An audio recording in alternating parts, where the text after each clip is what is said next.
एक दिन सूर्पणखा आई। कौन आई? रावण की बहन है। पंचवटी में गई, भगवान के पांव के चिन्ह दिखाई पड़े उसको। कहने लगी जिसके पांव के चिन्ह इतने सुंदर हैं वो कितना सुंदर होगा। पद चिन्ह का पीछा करते करते राम सीता जी बैठे थे वहां चली गई। राम जी को देखी, इतना सुंदर स्वरूप।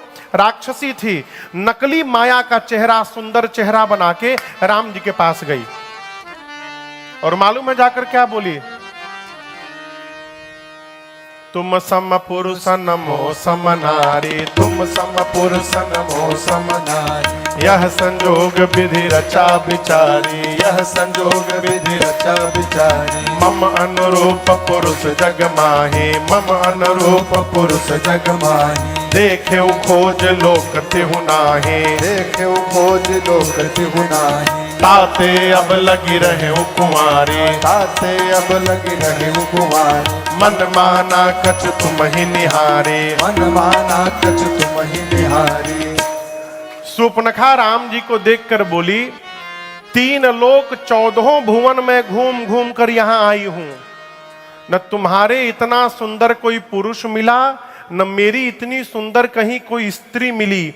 हम तुम मिले नहीं हैं। ब्रह्मा जी ने जानबूझकर हमको तुमको यहाँ मीटिंग करवाई है। क्यों? ब्रह्मा जी चाहते हैं हम तुम शादी कर लें। चलो हम लोग शादी कर लेते हैं। एक बात मैं बताना चाहती हूं, 100% तो तुम भी मेरे लायक नहीं हो।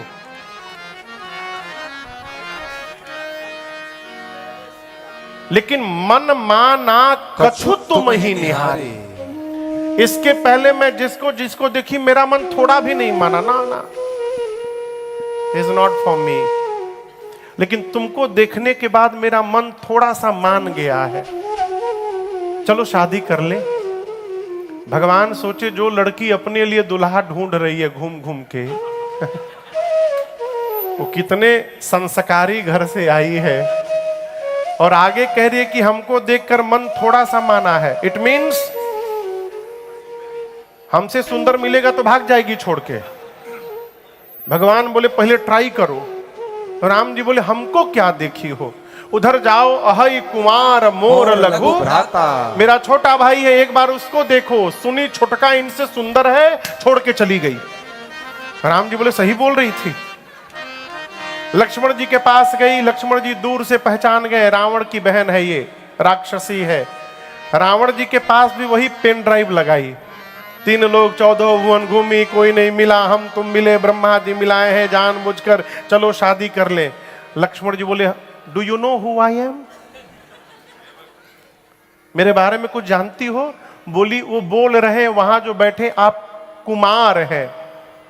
लक्ष्मण जी बोले कान में खराबी है तुम्हारे, तुम सुनी नहीं हो, हम कुमार नहीं हैं, हम खाली मार हैं, हम बस महारत हैं बस हम। अच्छा क्यों शादी करना है? बोली हमको रानी बनना है। क्या बनना है? लक्ष्मण जी बोले मुझे मेरे बारे में पता है। सुंदरी सुन मैं उनकर दासा,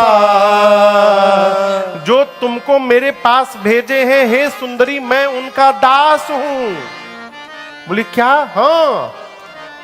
पूछी वो कौन है? लक्ष्मण जी बोले प्रभु समर्थ कौशलपुर राजा, वो कौशलपुर के राजा हैं, मैं उनका दास हूं। मेरे साथ शादी करोगी दासी बन जाओगी, उनके साथ शादी करोगी रानी बनोगी। वह बताओ क्या बनना है तुमको? बोली हमको तो रानी बनना है। लक्ष्मण जी बोले खड़ी क्यों हो, जाओ उधर। फिर दौड़ी राम जी के पास, जाकर बोली आप तो कह रहे थे कि आपका भाई है, वो आपका दास है। लक्ष्मण जी बोले पढ़ाया और तुम पढ़ ली। अरे मेरा छोटा भाई है, जाओ जाओ उसी के पास जाओ। राम जी लक्ष्मण जी उसको पेंडुलम बना दिए, कभी इधर कभी उधर। लक्ष्मण जी के पास दोबारा गई। लक्ष्मण जी बोले सुन, बहुत विवाह करने का मन हुआ है तुम्हारा, चेहरा देखियो अपना, तुम्हारा साथ विवाह वही करेगा जो लज्जा का त्याग कर चुका है। ये इतना अपमान कहां बर्दाश्त करती। विकराल रूप धारण करके सूर्पणखा दौड़ी सीता मैया की ओर। राम जी देखे, लक्ष्मण भैया को इशारा किए, भाई साहब जी भैया काट दो। क्या काट दो? नॉट ओनली नाक, लक्ष्मण अति लाघव सो नाक कान बिनु ताके कर रावण कहा मनो चुनौती दे। भगवान के कहने पर लक्ष्मण जी ने उसका दोनों कान और नाक काट के हाथ पे रख दिया। बोला मिला लो, कम तो नहीं है, दो ठे नाक, दो ठे कान, एक ठे नाक, बरोबर है। ये कान क्यों कटवा दिए हेमंत जी? हम आपको नहीं बोल रहे हैं, राम जी कटवाए हैं। कान क्यों कटवा दिए? राम जी बोले सुनती नहीं है, केवल बोलती है। जब सुनने का काम नहीं तो टोपा नियर कान लेके कहां घूम रही है? काटो इसका कान। और नाक क्यों कटवा दिए? बोली हमसे सुंदर कोई नहीं है। भगवान बोले काटो इसका नाक, बनाओ कुरूप इसको। चेहरा कितनो गोर हो, यदि नाक डिस्टर्ब हुआ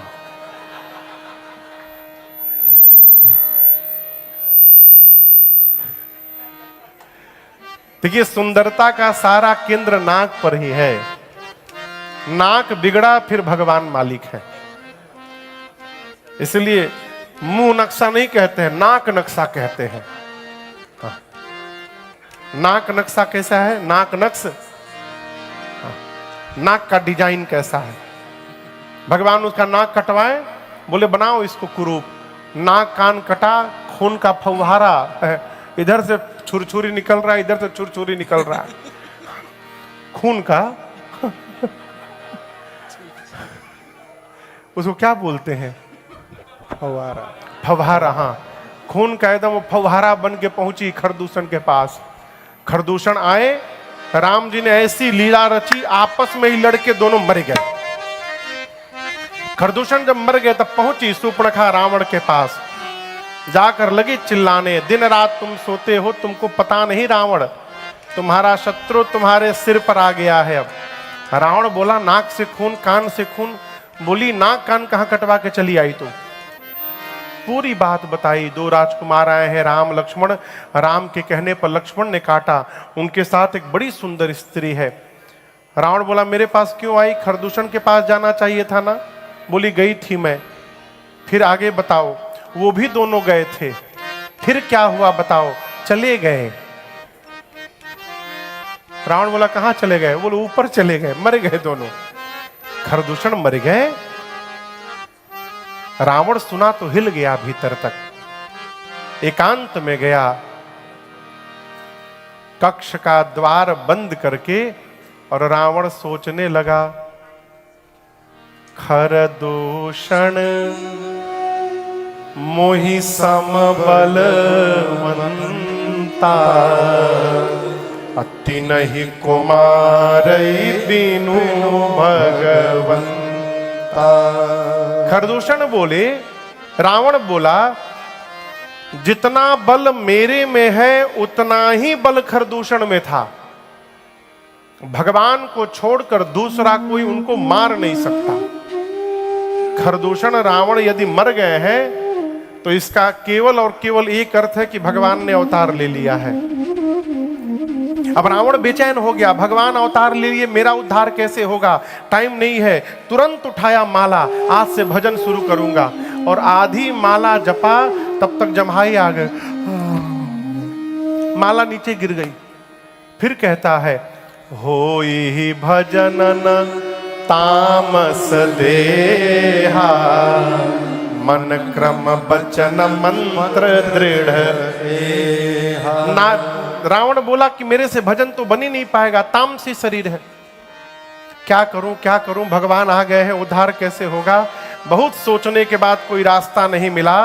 अंत में रावण ने निर्णय किया भजन नहीं कर सकता हूं तो क्या हुआ, मैं राम से युद्ध करूंगा, मैं अपनी ओर से जाकर युद्ध करूंगा और राम के बाण से प्राण का त्याग करके अंत में रावण भी मुक्त होगा। इसके अलावा मेरे पास दूसरा कोई मार्ग नहीं है। इसका अर्थ है कि रावण ऐसा नहीं कि राम जी को नहीं जान रहा है, रावण सब जानता है, उसके पास दूसरा कोई मार्ग नहीं बचा। गया मारीच के पास। इधर एकांत पाकर भगवान ने सीता मैया को अग्नि में छिपा दिया है। देखिए, रावण की औकात नहीं थी कि वो मेरी मां को लेके जाए। क्यों कह रहा हूं? जिस धनुष को मेरी मां ने बाएं हाथ से उठाया था, रावण उस धनुष को तो उठा ही नहीं पाया, तो मां को क्या उठाएगा मेरी? आप सोचिए। और भगवान जानते कि जब तक सीता जी वहां जाएंगे नहीं, तब तक मुझे इसको मारने का बहाना नहीं मिलेगा। रावण मां को ले नहीं जा सकता। तो भगवान ने एकांत में, लक्ष्मण जी भी नहीं थे, भगवान ने कहा तुम पावक महु करहु निवासा, जाओ लगी करो निशाचर नासा। जब तक धरती से निशाचरों का अंत न कर दो सीता जी, आप अग्नि में जाके बैठ जाइए। सीता मैया अग्नि में जाके बैठ गई और राम जी के पास मां ने अपना फोटो छोड़ दिया, प्रतिबिंब। अब याद रखिएगा, रावण सीता मैया को लेकर नहीं गया, किसको ले गया?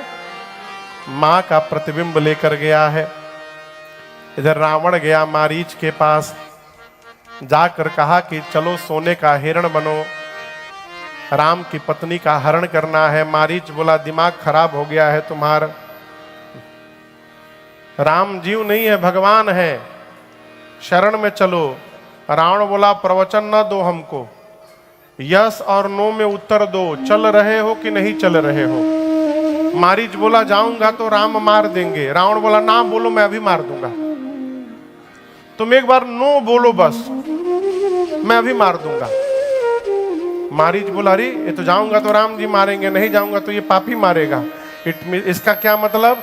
मरना आज तय हो गया है, और यदि मरना ही है तो पापी के हाथ से क्यों मरा जाए, चलकर भगवान के हाथों मरा जाए, उद्धार होगा। मारीच सोने का मृग बनकर गए। कौन सा मृग? कंचन समझते हैं? कंचन मने हाँ। अरे कंचन मृग बन कर आया। कौन सा मृग? कंचन मृग। क्यों? सिया का अपहरण कराने। देखो माया का मारीच चला, मायापति को भटकाने। माया का मारीच चला, मायापति को भटकाने। कंचन मृग बन कर आया, कंचन मृग बन कर आया, सिया का अपहरण कराने। माया का मारीच चला, मायापति को भटकाने। माया का मारीच चला, मायापति को भटकाने।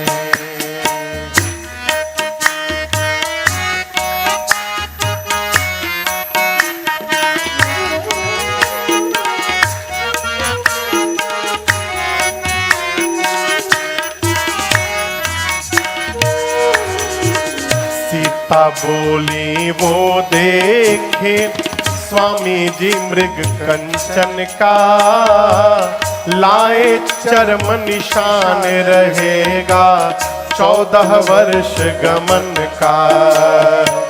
सीता बोली वो देखे स्वामी जी मृग कंचन का, लाए चर्म निशान रहेगा 14 वर्ष गमन का। सिया माया की माया का मृग, सिया माया की माया का, और लगे राम मुस्काने। माया का मारीच चला, मायापति को भटकाने। माया का मारीच चला, मायापति को भटकाने।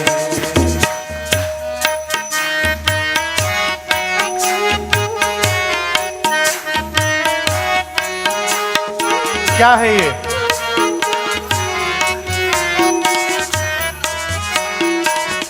जोर से कहिए।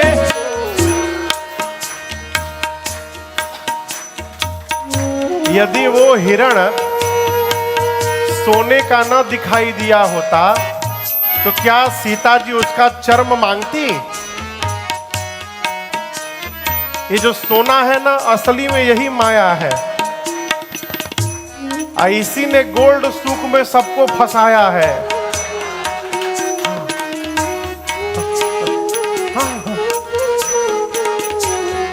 रुपेश बाबू,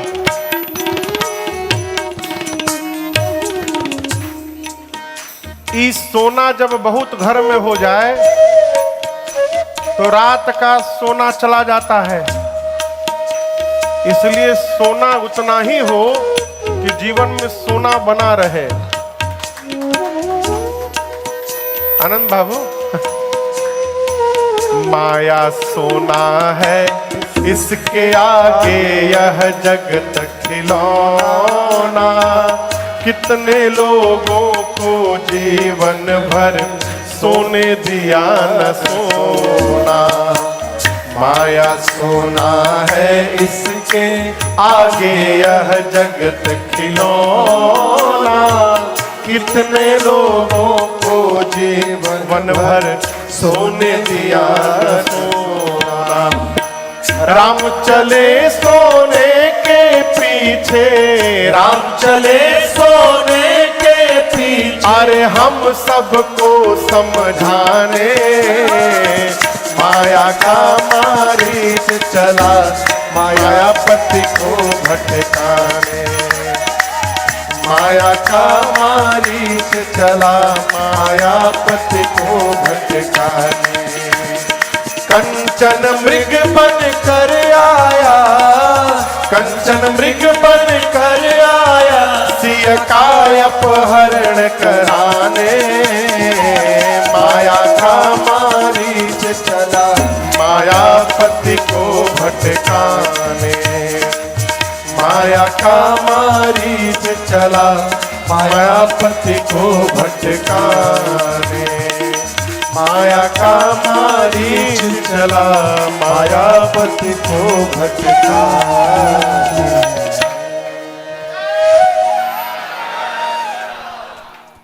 माया का मारीच चला, मायापति को भटका। आपने ऐसा कोई उदाहरण देखा है राकेश भैया कि कोई मरने जा रहा हो और नाच रहा हो? कभी सुना ऐसा उदाहरण? कोई मरने जा रहा हो। ऐसे वीर हमारे भारत में हुए। मेरा रंग दे, मेरा रंग दे बसंती चोला, मेरा रंग दे, मेरा रंग दे बसंती चोला, रंग दे बसंती चोला, मेरा रंग दे बसंती चोला। कौन? वीर शहीद भगत सिंह जी। फांसी के फंदे पर जब गए तो हंसते हुए गए थे।